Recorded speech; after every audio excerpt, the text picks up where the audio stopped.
بسملا ومحمدلا ومصليا ومسلما أما بعد قال الله تبارك وتعالى فذكر بالقرآن من يخاف وعيد عن علي بن أبي طالب رضي الله تعالى عنه قال رسول الله صلى الله عليه وسلم من قال به صدق ومن عمل به أجر ومن حكم به عدل ومن دعا إليه هدي إلى صراط مستقيم رواه الإمام الهمام الترمذي في جامعه صدق الله العظيم وبلغنا رسوله النبي الأمي الكريم ونحن على ذلك لمن الشاهدين والشاكرين والحمد لله رب العالمين۔ رشتہ نہ ہو قائم جو محمد سے وفا کا صلی اللہ علیہ وآلہ وسلم، رشتہ نہ ہو قائم جو محمد سے وفا کا، پھر جینا بھی برباد ہے مرنا بھی حقارت۔ میرے معزز دوستو، آج یہاں 8 نومبر بروز ہفتہ آپ کے شہر یہاں فیصل آباد میں قرآن اکیڈمی کے اندر ہمارے مولانا محمد زبیر صاحب کی دعوت پرخلوص پر میں آپ کی خدمت میں موجود ہوں۔ مجھے یہ جان کر بڑی خوشی ہوئی کہ یہاں پر جتنے مرد حضرات موجود ہیں، ہمارے خواتین بھی اس سے زائد تعداد میں ہمیں سماعت کر رہی ہیں، اور یہاں پر قرآن کریم سے، قرآن کریم کے فیض سے، اس کے علوم سے جہاں بچے مستفید ہوتے ہیں، وہاں امت کی بیٹیاں اور بچیاں بھی مستفید ہوتی ہیں۔ اللہ جل شانہ ارباب اختیار مدرسہ کو جزائے خیر عطا فرمائے جنہوں نے اس کا انتظام کیا، بلکہ میں یوں کہوں جن کی زبان اس پہ لگی، جن کی جوانی اس پہ لگی، جن کا مال اس پہ لگا، جن کی اولاد اس پہ لگی، جن کے اوقات اس پہ لگے، رب کریم ان سب کو جزائے خیر عطا فرمائے۔ دوسرا، مجھے ایک بات مزید جان کر خوشی ہوئی، ابھی مجھ سے قبل ہمارے اسلامی نظریاتی کونسل کے مایہ ناز ممبر حافظ محمد امجد صاحبزادہ دامت برکاتہم بات فرما رہے تھے۔ 2 وجہ سے مجھے خوشی ہوئی۔ ایک تو مجھے آج پہلی دفعہ پتہ چلا کہ وہ شیخ الحدیث حضرت مولانا صدیق صاحب کے اولاد میں ہیں۔ بہت بڑی بات ہے، بہت بڑی شخصیت ہے، حضرت کا ایک نامی گرامی ایک مکمل سلسلہ موجود ہے۔ میں مولانا صدیق صاحب کو کتابوں سے، ان کے علمی کردار سے واقفیت رکھتا ہوں۔ جامعہ رشیدیہ ساہیوال کے شیخ الحدیث کے نام سے میں ان سے واقف ہوں، تو مجھے پہلی دفعہ پتہ چلا کہ حافظ صاحب ان کے بیٹے ہیں۔ اللہ جل شانہ ان کی مغفرت فرمائے اور حافظ صاحب کو اللہ تعالیٰ جزا خیر عطا فرمائے۔ اور دوسری یہ بات جان کر مجھے بڑی خوشی ہوئی کہ انہوں نے جو پنجاب حکومت سے جو وظائف ملنے کی ترتیبیں تھیں ائمہ کے لیے، اس کی ترتیب علماء کرام کی زیر نگرانی کرانے کے لیے پنجاب حکومت اور علماء کرام کا مشترکہ طور پر بٹھانے کا فیصلہ کیا، اور 15 دن آپ کے سامنے انہوں نے اعلان کیا کہ اس کے بعد آپ کو اور ہمیں خوشخبریاں ملیں گی۔ اس میں انشاءاللہ تعالی جو علماء کے ڈاؤٹس ہیں، جو علماء کے آبجیکشن ہیں، جو علماء کے اعتراضات ہیں، وہ سارے کے سارے اس میں آنسری طور پر ایڈریس کیے جائیں گے اور ٹھیک کر کے معاملہ سامنے لایا جائے گا۔ یہ بہت اچھی بات ہے، مجھے اس خوش قسمت دن کا انتظار ہے۔ اللہ جل شانہ کرے یہ خوش قسمت لمحہ آئے۔ اس کے ساتھ ساتھ اب ان ٹاؤٹ لوگوں کے منہ تو بند ہو جائیں گے نا، جو ہر بات پہ اسٹیبلشمنٹ کی ٹاؤٹی کرتے ہیں، سر پہ پگڑی رکھ کے، منہ پہ داڑھی رکھ کے، مدرسے میں بیٹھ کر دینی تشخص رکھ کے سرکاری اور درباری ملا بننے کا حق ادا کرتے ہیں۔ بس جو کہہ دے تو وہ کہتے ہیں نا، اس کو کسی نے کہا کہ کتا تیرا کان لے کر گیا ہے، وہ اپنے کن نو ہاتھ نہیں لایا، وہ کتے مگر پیچھے نا، وہ ویکھیے کتنے لے کے گیا، وہ اس کے پیچھے بھاگ گیا۔ تو ایسی صفت کے بھی لوگ ہیں نا۔ میں حیران ہو جاتا ہوں بعض اوقات جب اہل حق کوئی مسئلہ پیش کر رہے ہوتے ہیں تو لوگ ان کے مقابلے میں وہ آئے نا جن کا تعلق اہل باطل سے ہو، تو مزہ بھی آئے گا کہ ٹکر کے بندے تو آئے ہیں نا۔ وہ بندہ سامنے آئے جو میری شکل میں ہو، میری شکل میں آ کر، میری حیت و کیفیت میں آ کر مقابلہ کرے۔ اس مقابلے کا مطلب کیا ہے؟ تقسیم کار ہے نا۔ تبلیغی جماعت کا کام بھی میرا کام ہے، خانقاہ کا کام بھی میرا کام ہے، مدرسے کا کام بھی میرا کام ہے، لیکن میں مدرسے کے کام میں ٹانگ اٹکاؤں، میں تبلیغ کے کام میں ٹانگ اٹکاؤں، میں باقی دینی کاموں میں اپنی ٹانگ اٹکاؤں، تو یہ کیا مطلب ہے؟ دیکھیں، جب یہ بات طے ہے کہ سرکاری معاملات میں پاکستان کے اندر جمعیت علماء اسلام موجود ہے. امت کے قائد، ملت کے قائد، جمعیت کے قائد حضرت مولانا فضل الرحمان دامت برکاتہم موجود ہیں. انہوں نے بات کرنی ہے، ان کی رائے اس مسئلے پہ حرف آخر ہے. لاکھوں علماء کرام کے امام ہیں. دنیا میں جتنے فقہاء، علماء، اتقیاء، اصفیاء، اولیاء ہیں، وضو کر کے اس شخص کا نام لیتے ہیں، اتنی عزت اور احترام انہیں دیتے ہیں. اس کے جواب میں بندہ 1.5 انچ کی مسجد بنا کے بیٹھ جائے اور کہ جی یہ ہو گیا وہ ہو گیا ہے. اس طرح کے تمام اعتراضات کو میں نے اپنی ویڈیو میں ایڈریس کر دیا ہے. انشاءاللہ آج یا کل وہ آپ کے سامنے ہوگی اور آپ دیکھیں گے کہ وہ جو اس طرح کے الزامات ہماری شکل کے مولویوں نے لگائے سرکاری ٹاؤٹی کے اندر، یا پیسے لے کر یا فی سبیل اللہ ٹاؤٹ بن کر، جیسے بھی آئے ہیں نا، تو انشاءاللہ میں نے جواب دیا ہے. انشاءاللہ تعالی بحمد اللہ، بعون اللہ، بکرم اللہ، بفضل اللہ، بامتحان اللہ، باحسان اللہ. اللہ پہ بھروسہ کر کے کہتا ہوں ہم اس دنیا میں رہیں یا نہ رہیں، انشاءاللہ تعالی صدیوں تک اس جواب کو یاد رکھا جائے گا. ہر طرح کے اعتراضات کا میں نے کلا کما کیا ہے.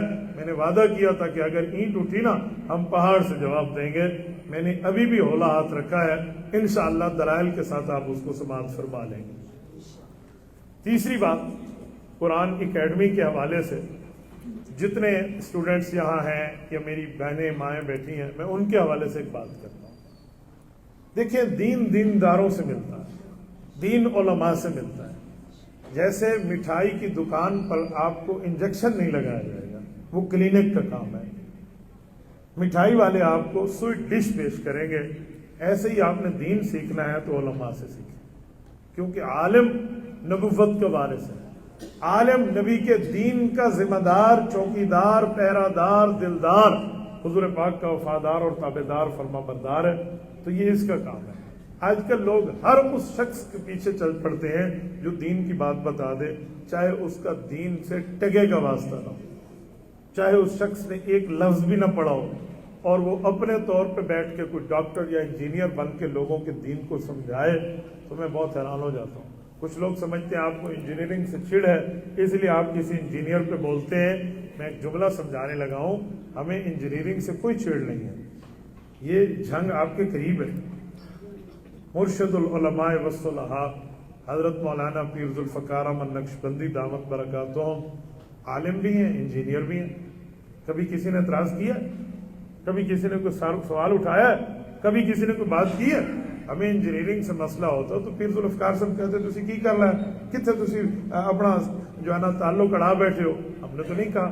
اس سے پتہ چلا کوئی انجینئر عالم بن کے دین کی بات کرے تو ہم ویلکم کرتے ہیں.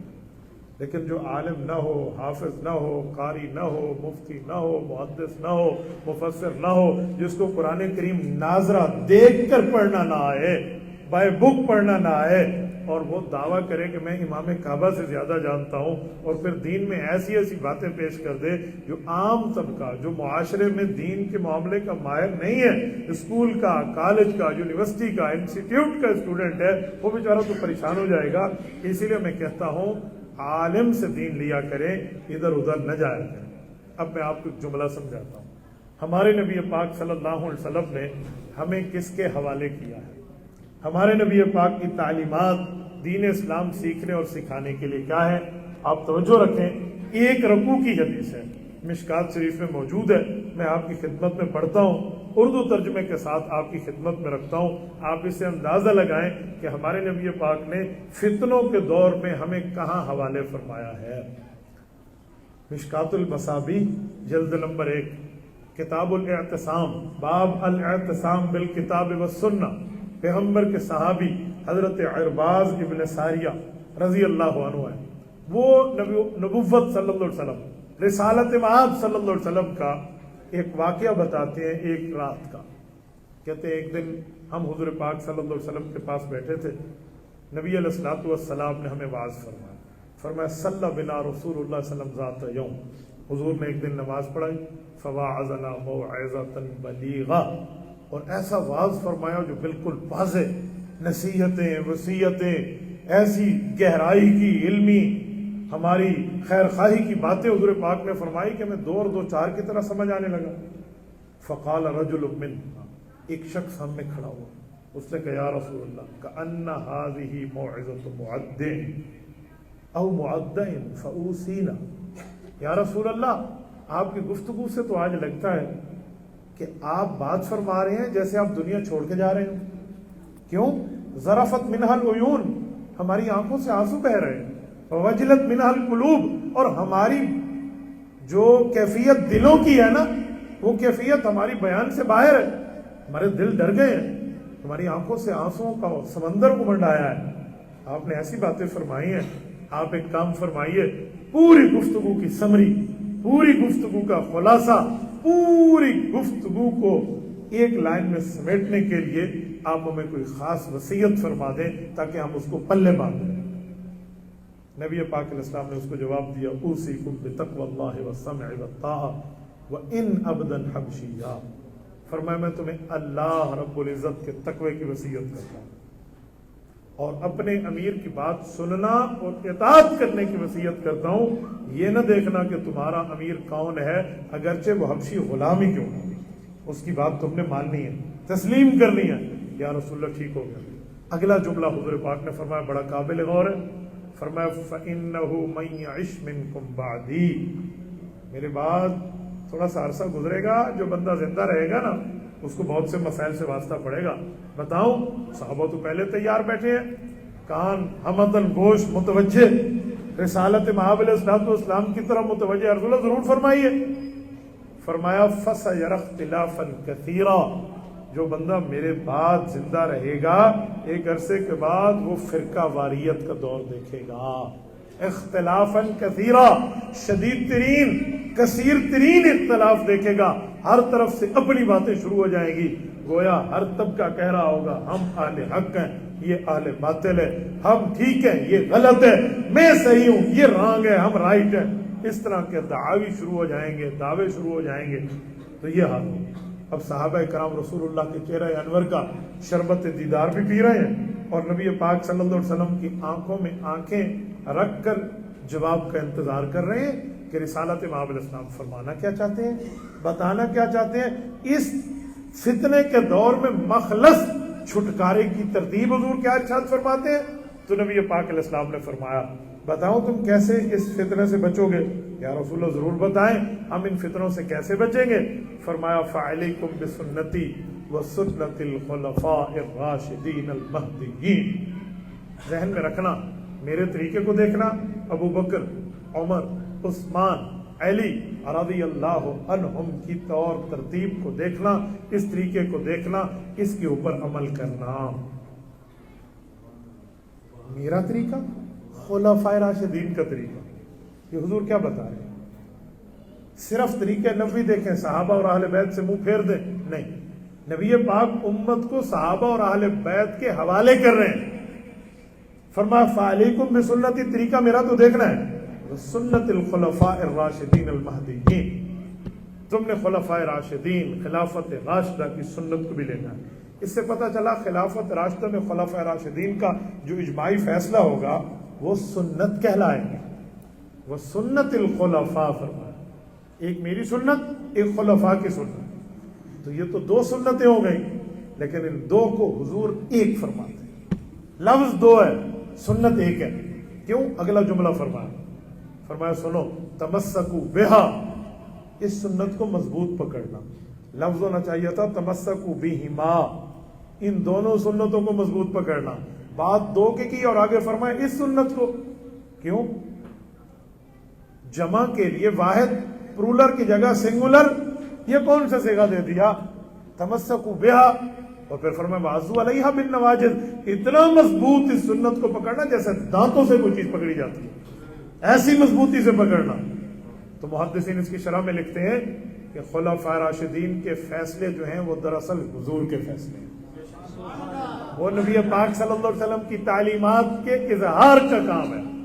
رسول اللہ کی تعلیمات کے اظہار کی شان واضح ہو رہی ہے.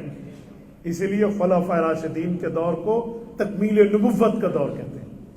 میرے دوستو اب توجہ رکھنا، حضور نے فرمایا عضوا علیہا بالنواجذ، دانتوں سے مضبوط پکڑ لینا. یعنی ان کا کام بھی میرا کام ہے، میں تمہیں ان کے حوالے کر کے جا رہا ہوں، اس ترتیب پہ رہنا. پتہ چلا حضرت ابو بکر فیصلہ کر دیں، حضرت عمر فیصلہ کر دیں، حضرت عثمان، حضرت علی فیصلہ فرما دیں، امت کا اجماعی فیصلہ ہو، تو یہ فیصلہ حضور کی سنت کی طرح ہمارے لیے ماننا لازمی ہو جائے گا۔ ایک ہے بندہ اپنا ذاتی فیصلہ کر دے، ذاتی رائے دے دے، وہ بات اپنی جگہ۔ حضرت عمر کہتے ہیں پانی کا گلاس ادھر رکھ دو، ادھر سے ادھر رکھ دو، میں اس کی بات نہیں کر رہا ہوں، میں سرکاری طور پر فیصلے کو اجماعی طور پہ نافذ کرنے کی بات کر رہا ہوں۔ فرمایا آپ نے اسلام کو ایسے لینا ہے؟ اچھا ٹھیک ہو گیا۔ اب اگلا جملہ فرمایا سنو، عضو علیہ بالنواجذ، ایک کام اور بھی کرنا، وَإِيَّاكُمْ وَمُحْدَثَاتِ الْأُمُورِ، تمہیں میں بچنے کی ترغیب دے رہا ہوں۔ اب حضور پاک صلی اللہ علیہ وسلم نے پہلے علاج بتایا، اب حضور پرہیز بتا رہے ہیں۔ جب بندہ مریض ہو جائے نا تو اسے علاج بھی تجویز کیا جاتا ہے، اس کے لیے پرہیز بھی بتائی جاتی ہے۔ تو پہلے تو علاج بتایا کہ آپ نے اطاعت امیر کرنی ہے، تقوی لینا ہے، طہارت رکھنی ہے، آپ نے سماعت کرنی ہے، آپ نے خلفائے راشدین کے فیصلوں کو، میرے فیصلوں کو سنت سمجھ کے عمل کرنا ہے، دانتوں کی مضبوطی کے ساتھ اس پہ مضبوط رہنا ہے۔ ہو گیا، اب پرہیز بتا رہے ہیں۔ فرمایا وَإِيَّاكُمْ وَمُحْدَثَاتِ الْأُمُورِ، کوئی چیزیں ہوں گی تو میں ان سے بچنا ہوگا۔ یا رسول اللہ بچنے والی چیزیں کون سی ہیں؟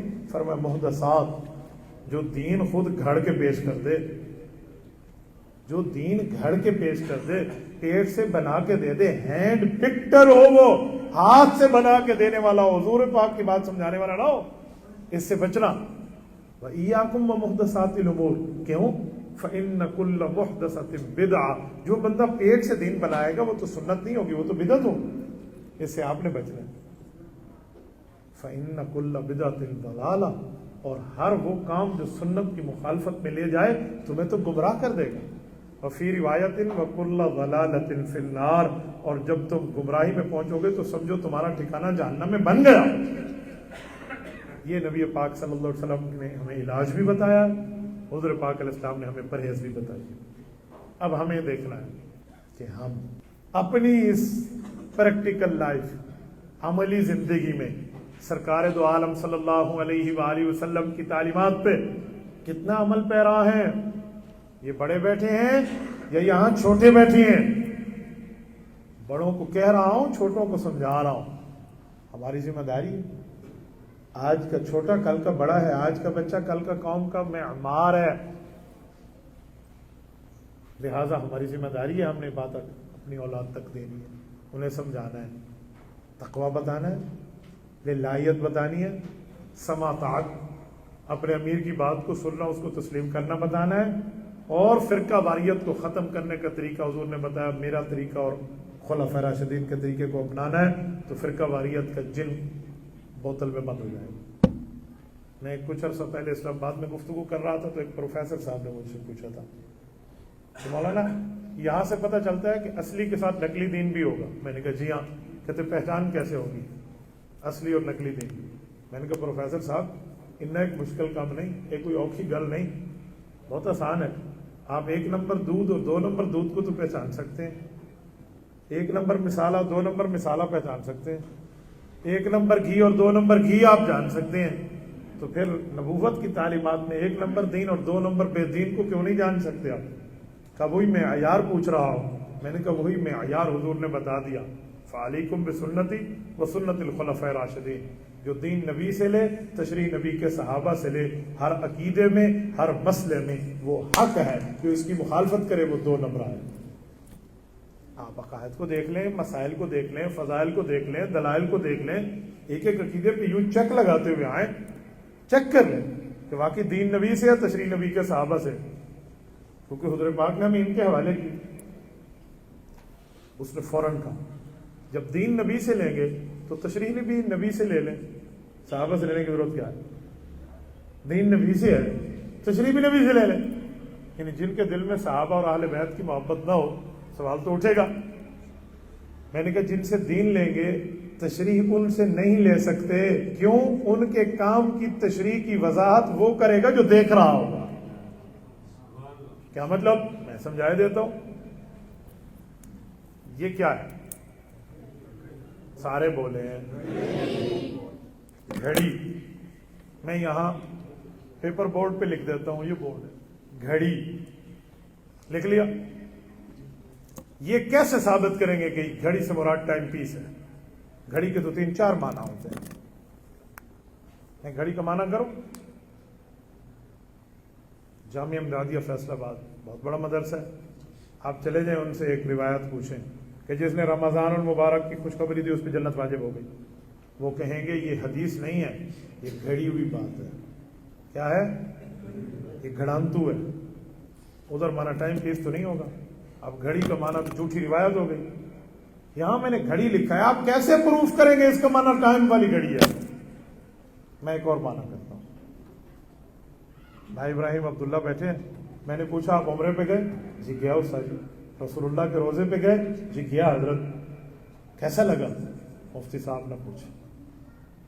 بڑا مزہ آیا، حضور کے روزے پہ ٹھہرا نا، اتنی مقدس گھڑی مجھے ملی میں سوچ نہیں سکتا تھا۔ گھڑی کا معنی ٹائم پیس ہے، گھڑی کا معنی تو وہ زمانہ ہے، وقت ہے، لمحہ ہے، اب ان نے گھڑی کہہ دی۔ میں نے مولوی عمار سے پوچھا گرمیاں آ رہی ہیں، پانی ٹھنڈا کرنے کے لیے کمرے میں کوئی چیز رکھیں، کولر نہیں رکھنا۔ کس نے کہا جی گھڑا رکھ لو۔ میں نے کہا گھڑا تو بہت بڑا ہے، کہ چھوٹی گھڑی رکھ لو۔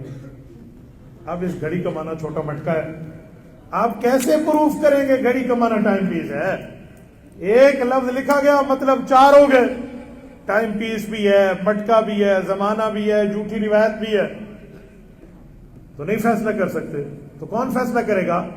جو بولے گا لفظ گھڑی، تو جو سنے گا اور دیکھے گا وہ بتائے گا اس گھڑی کا مطلب کیا ہے۔ حضور دین بتانے والے، صحابہ دین سننے والے، حضور سمجھانے والے، صحابہ سمجھنے والے، تو صحابہ حضور کے لفظ کی تشریح بتائیں گے اس لفظ کا مطلب کیا ہے۔ تبھی حضور نے فرمایا فعلیکم بسنتی وسنت الخلفاء الراشدین، دین مجھ سے لو، تشریح صحابہ سے۔ ایک مثال اور دے دو، میں آسان مثال دیتا ہوں، آپ سادے لوگ بیٹھے ہیں، چلو حضرت آپ کے اس پہ گرامی مولانا محمد بلال تشریف فرمائے، سنیں توجہ، میں یہاں کہتا ہوں پانی دے، دو لفظ بولے، پانی دیں۔ مولانا کس چیز میں مجھے پانی دیں گے؟ ڈال دے ذرا، مجھے ڈال دے، میں مثال سمجھا دیتا ہوں نا۔ اب توجہ رکھنا، میں مولانا سے گفتگو کر رہا ہوں، پانی دیں۔ حضرت مولانا نے پانی کس چیز میں دیا؟ میں نے گلاس کا نام لیا تھا، میں نے کیا کہا؟ پانی دیں۔ حضرت نے گلاس میں ڈال کے دیا۔ ایک منٹ، ٹھیک ہو گیا؟ میں واش روم میں نہا رہا ہوں، بالٹی ختم ہو گئی ہے پانی، مجھے پانی چاہیے، میں یہی دو لفظ بولوں گا، پانی دیں۔ گلاس میں دیں گے؟ مولانا کس میں دیں گے؟ کیوں؟ میں نے تو بالٹی کا نام نہیں لیا۔ کیوں آیا بالٹی میں پانی؟ آ گیا، واش روم میں ہوں، پانی دیں۔ پانی کس میں آئے گا؟ لوٹے میں۔ کیوں؟ میں نے لوٹے کا نام تو نہیں لیا۔ ہاں بھائی، مسئلہ کیا ہے؟ گاڑی راستے میں گرم ہو گئی ہے، اس کا وہ ہوتا ہے جس میں پانی، ریڈیٹر کھول دیا، ابل رہا ہے، پانی دیں۔ کس میں ڈال کے دیا؟ بوتل میں۔ میں نے تو بوتل کا نام نہیں لیا۔ بوتل میں کیوں آیا پانی؟ تو پتہ چلا کہنے والی کی بات کو سننے والا سمجھتا ہے۔ آئی وٹنس، جو عینی شاہد ہوتے ہیں نا، گواہ ہوتے ہیں، انہوں پتہ ہے کہنے والے دی گل کا مطلب کیڑا ہے، اس کو پتہ ہے۔ تو حضور پاک سے دین لیں گے، تشریح نبی کے صحابی سے لیں گے، حضور سنانے والے ہیں، صحابہ سننے والے ہیں۔ ورنہ یہاں لفظ لکھ کے دے دینا پانی دیں اور آگے لکھے بالٹی میں آیا تھا، لوگ کہیں گے او کی مسئلہ سی، پانی بالٹی کے اندر کیوں؟ لیکن وہ بندہ جو دیکھ رہا ہوگا وہ پوچھے گا یہ پانی دیں کا مطلب کس جگہ؟ سنیں، یہ حضور پاک نے ہمیں تعلیم دے دی۔ تو اب اس سے پتہ چلا حضور خلفاء راشدین کی بات کیوں کر رہے ہیں کہ خلفاء راشدین حضور پاک کے صحابہ میں وہ چار عظیم شخصیات ہیں جنہوں نے براہ راست رسول اللہ سے دین کو حاصل کیا ہے، اخذ دین نبوت سے بلا واسطہ کیا ہے، حضور پاک سے دین سمجھا ہے۔ یہ صحابہ کرام ہیں، براہ راست حضور کے شاگرد ہیں۔ تو پتہ چلا دین اس سے پوچھیں گے جو براہ راست دین پڑھا ہوا ہوگا۔ اس لیے میں نے کہا دین دیندار سے پوچھیں، اس سے پوچھیں جس نے دین پڑھا ہو۔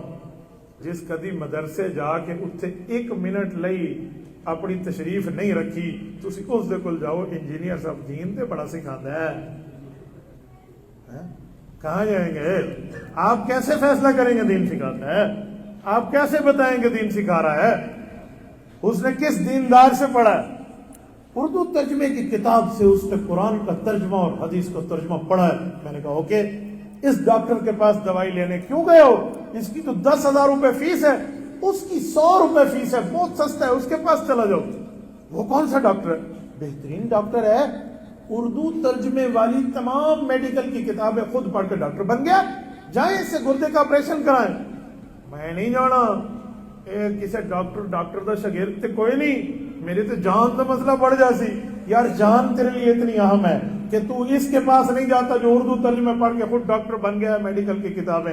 ایمان کے اوپر تو نے سودا بازی کر لی، ہر اس کے پاس چلا گیا جو ترجمہ پڑھ کے خود بن گیا۔ ایمان کی حیثیت تمہارے سامنے نہیں ہے، جان کی حیثیت تمہارے سامنے ہے۔ تو بہت حیران ہوں اس مسئلے پر۔ ہسپتال کے دروازے پہ اماں کو لے کے جا رہے ہیں، کہاں؟ کڈنی آپریٹ کرانی ہے، سرجن سے ٹائم لیا ہوا ہے، او ٹی میں جانے ہیں، آپریشن تھیٹر میں۔ یار کتنا خرچہ ہو رہا ہے؟ 10 لاکھ روپے خرچہ ہو رہا ہے۔ باہر ایک موچی بیٹھا ہے، اس نے کہا میری رمبی دیکھیے، ڈاکٹر دے کٹر تو وڈی تیز ہے، ڈاکٹر دے کٹر تو زیادہ تیز ہے، میں اے نہیں کرنا، تیری ماں دے گردے تے باہر کٹ کے صاف شفاف کر کے بسم اللہ پڑھ کے پھر اندر رکھ دینا، اتنے 10 لاکھ دینا، تو مینوں 10,000 دے دے، کرا لیں آپریشن، کرا لیں۔ رمبی اس کی بہترین تیز ہے، زبردست اس کی دھار ہے، نہیں تو ایک دفعہ تھوڑے سال رمبی کو چیک کر کے دیکھ لیں، تیز نہ ہو آپ پھر کہنا۔ کہتے نہیں، یہ کسی ڈاکٹر کا شاگرد نہیں ہے، یہ جان کو مار بیٹھے گا، لاس آف لائف، جانی نقصان ہو جائے گا۔ جان اتنی قیمتی ہے، تو 2 نمبر کے پاس نہیں جاتا۔ ایمان قیمتی نہیں ہے، ہر 2 نمبر کے پاس جا کے مسئلے پوچھ رہے ہو، جس کو کک بھی نہیں پتا۔ پنجابی کہتے ہیں الچٹو من الڈگر، کک بھی دین نہیں پتا، کک بھی نہیں پتا۔ ہاں، چبل بٹا چبل ہے، 0/0 ہے، 0 ہے۔ ہاں، اس بندے تو اسی دین لے رہے کہ اردو ترجمے پڑھ کے وہ دین کا ماہر بن گیا ہے۔ یار اردو ترجمہ اس لیے تھا کہ اس طرح ماہر بن جائے۔ واہ بھائی واہ، ہم اتنے دین کے معاملے میں سادے بن گئے، اور پھر اس کے بعد کہتے ہیں جی دین سمجھنے کے لیے 1 نمبر اور 2 نمبر کی ترتیب کیسے سمجھ آئے گی؟ بھائی بہت آسانی سے سمجھ آئے گی۔ آپ سمجھ گئے کہ یہ گوشت ٹھیک ہے اور یہ گوشت پانی والا ہے، آپ وہ گوشت نہیں خریدتے۔ یہ گھی ٹھیک ہے اور یہ گھی پانی والا ہے، یہ مرچیں ٹھیک ہے اور اس مرچے میں اینٹ وہ پیس کے ڈالی ہوئی ہے، وہ ہمیں پتہ ہے۔ دین کے مسئلے میں پتہ نہیں ہے، اتنے سادے نہ بنے۔ دین کے مسئلے میں معلومات نہیں ہے، علماء سے رابطہ کریں۔ مولوی زبیر صاحب نے یہاں قرآن اکیڈمی میں ہمیں کیوں جمع کیا؟ صرف اس وجہ سے کہ دودھ والے کی دکان پہ ملتا ہے، مٹھائی والے کی دکان پہ ملتی ہے، تو دین علماء سے ملتا ہے۔ خود بھی آئیں، اپنی اولاد کو بھیجیں، دین پڑھیں۔ میں ایک جگہ بات کر رہا تھا، ایک شخص نے کہا انجینئر نے مولویوں کی دکانیں بند کرا دی ہیں، اس وجہ سے مولویوں کو پریشانی ہے۔ میں نے کہا بھائی آپ نے اپنے سوال میں خود ہی جواب دے دیا۔ جو بندہ سمجھے کہ علماء دکان نکال کے بیٹھے ہیں، اس بے وقوف سے بات کرنے کا فائدہ۔ عالم تو نبی کا وارث ہے، میرے پاک نبی نے فرمایا وَأَنَّ فَضْلَ الْعَالِمِ عَلَى الْعَابِدِ كَفَضْلِي عَلَى أَدْنَاكُمْ، فرمایا عالم کا غیر عالم پہ فضیلت ایسی ہے جیسے نبی کی فضیلت امتی پہ۔ حضور پاک نے فرمایا وَأَنَّ الْحِيتَانَ فِي جَوْفِ الْمَاءِ يُسْتَغْفَرُ لَهُ مَنْ فِي السَّمَاوَاتِ وَمَنْ فِي الْأَرْضِ، فرمایا عالم دین وہ ہے جس کے لیے مچھلیاں پانی کے اندر دعائیں مغفرت کرتی ہیں، اللہ اس کی بھول کو معاف فرما دے، اس کی غلطیوں کو معاف فرما دے۔ زمین آسمان کی ہر چیز اس کی مغفرت کے لیے اللہ سے دعا کر رہی ہوتی ہے۔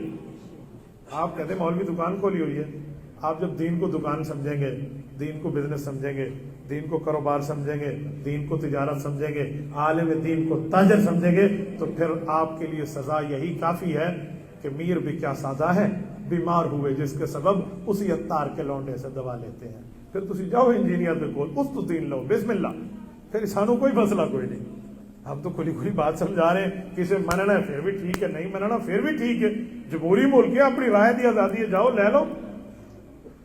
ابھی حافظ امجد صاحب بات فرما رہے تھے، یہ بات اسلامی نظریاتی کونسل میں زیر بحث آئی کہ جی انجینئر مرزا پکڑا گیا، اس نے تو عیسائیوں کی بات کی تھی، اس نے کوئی گستاخی تو نہیں کی۔ تو اللہ جزائے خیر دی اسلامی نظریاتی کونسل کو، انہوں نے بڑا زبردست جواب دیا۔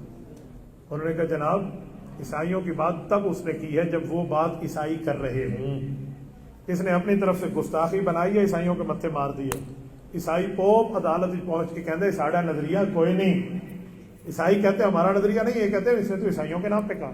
تو اس کا کیا مطلب ہے کہ جو پاکستان میں مائنارٹیز ہوں اور وہ بیچارے مائنارٹیز رہیں، ہم ان کے نام پہ جھوٹ بول کے اپنا معاملہ چلاتے پھریں؟ اسے کہتے ہیں دکان کھولی ہوئی ہے، اے دکان ہے. اور میں اس مسئلے پر بہت خوش ہوں کہ حکومت نے قانون پہ عمل کیا اور اس کو اس کی اصل جگہ پہ پہنچایا.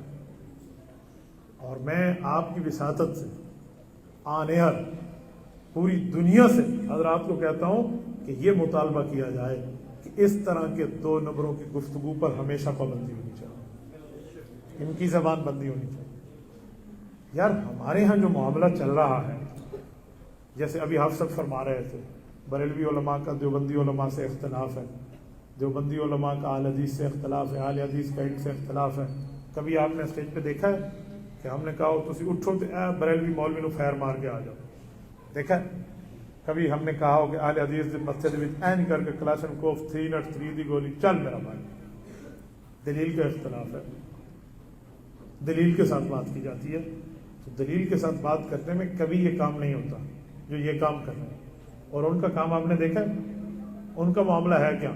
اس نے ایک جگہ لفظ بولا کہ اتنے جہلم کی گلیوں میں کتے نہیں ہیں جتنے شیخ الحدیث پھر رہے ہوتے ہیں. آپ مجھے بتائیں شیخ الحدیث پتہ ہے کسے کہتے ہیں؟ جو یہ بات سنائے، یہ بات کرے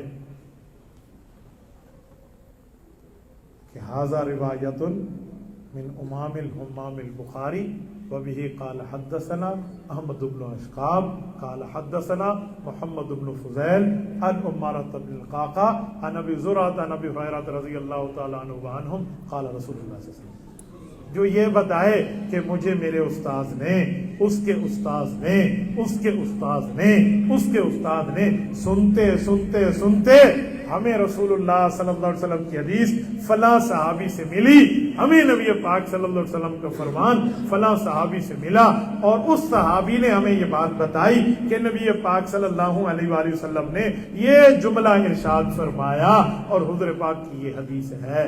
اسے کہتے ہیں شیخ الحدیث، اسے کہتے ہیں استاذ الحدیث، اسے کہتے ہیں معلم الحدیث، اسے کہتے ہیں حدیث کا ٹیچر، ٹیوٹر. اور وہ کہہ رہے ہیں اتنے معلم میں کتے نہیں ہیں جتنے شیخ الحدیث گھوم رہے ہیں. اس انجینئر کی زبان کو لگام نہ دے تو کس کی زبان کو لگام؟ میرے دوستو آج مسئلہ یہی ہے کہ اس طرح کے معاملات کو دیکھا جائے. تو میں نے چند باتیں آپ حضرات کی خدمت میں کی ہیں صرف اس بنیاد پر کہ مجھے ان حضرات نے کہا کہ یہاں شاید کوئی جراثیم کا معاملہ موجود ہے تو تھوڑا سا اسپرے کر لینا چاہیے، ویکسین دے دینی چاہیے، سمجھا دینا چاہیے. تو میں نے اسی لیے آپ کو آپ کے بڑوں کے ساتھ جوڑا ہے، اسی لیے آپ کو آپ کے بزرگوں کے ساتھ جوڑا ہے، بتایا ہے کہ دین آپ کو دینداروں سے ملے گا. آج تک میں نے کبھی نہیں دیکھا کالج کے اندر جو میتھمیٹکس کا استاد ہو اس کے پاس کوئی بندہ جائے کہ مجھے فزکس پڑھا دیں، فزکس کا ٹیچر ہو اس کے پاس جائیں کہ مجھے بیالوجی پڑھا دیں، بیالوجی کا استاد ہو اس کے پاس جائیں کہ مجھے دا پرل کی انگلش پڑھا دیں. تو کہے گا یہ تو فلاں ہے، یہ تو فلاں ہے. ہم نے نہیں دیکھا جو ٹیتھ اسپیشلسٹ ڈاکٹر ہے اس کے پاس جا کے لوگ کہے میرے کان کا علاج کر دو، تو دانتوں والا ڈاکٹر ہے.